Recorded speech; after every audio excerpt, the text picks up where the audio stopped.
پریشان و چرا از محفل یک دیگر گریزان چرا سرجمعی ما خاطر مادر بوده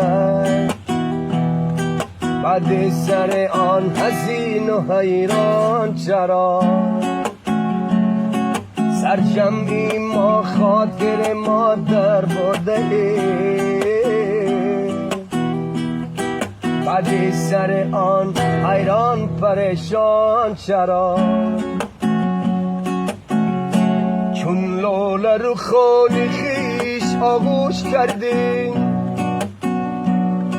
ما یار و برادری فراموش کردیم چون لاله رو خون خیش آغوش کردیم ما یار و برادری فراموش کردیم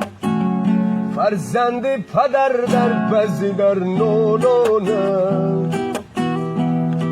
یا باده بی عهدی مگر نوش کردیم ما یار و برادران پریشان و چرا از محفل یک دیگر گریزان چرا سرجمعی ما خاطر مادر بوده بعد سر آن حیران پریشان چرا